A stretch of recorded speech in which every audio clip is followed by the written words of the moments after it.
Hello, fellow gardeners. Take a close look at this chili plant. The leaves, which should be flat and broad, are tightly curled and distorted upward. The color isn't a healthy uniform green. Instead, it shows mottled yellowish patches. Worst of all, flowering is practically non-existent, and the red chilies can be counted on one hand. This isn't because the plant is simply stubborn. It is suffering from a highly common and destructive disease. In today's video, we are going to break down the science behind what is actually attacking this chili plant. We'll examine how these pathogens disrupt the plant's internal system and completely shut down its ability to produce fruit. Let's dig in.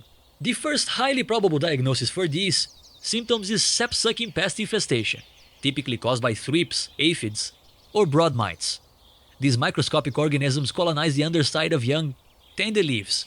They pierce the plant tissue with their needle-like mouthparts to drain the nutrient-rich cell sap. When the sap on the lower surface of the leaf is heavily depleted, cell growth in that specific area stops entirely.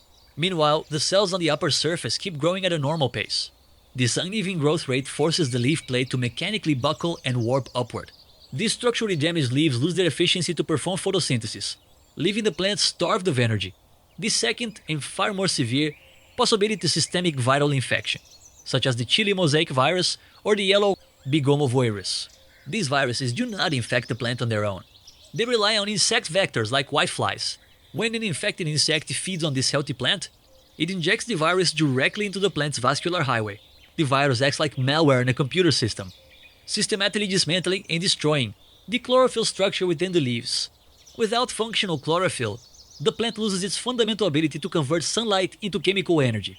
Starved of vital sugars, the plant simply lacks the metabolic strength to sustain reproductive organs, causing blossoms to drop prematurely and halting fruit production entirely. The third complicating factor behind the lack of chili fruit is a macronutrient deficiency disease, specifically involving potassium and phosphorus. During the generative or fruiting phase, chili plants require a high influx of potassium to actively transport carbohydrates from the leaves straight into the developing fruit. If the soil media is completely depleted of these nutrients, or if the roots are damaged and unable to absorb them, the plant falls into a state of severe malnutrition.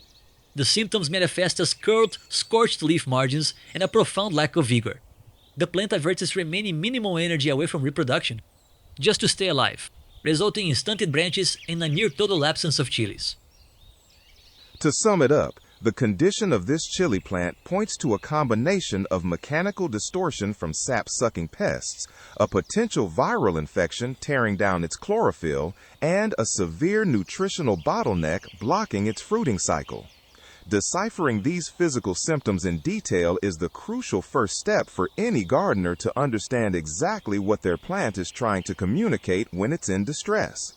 Are your chili plants at home showing similar warning signs? Tell me about your plant's symptoms in the comments section down below. Don't forget to like, share, and subscribe to support the channel. See you in the next deep dive into plant anatomy and health.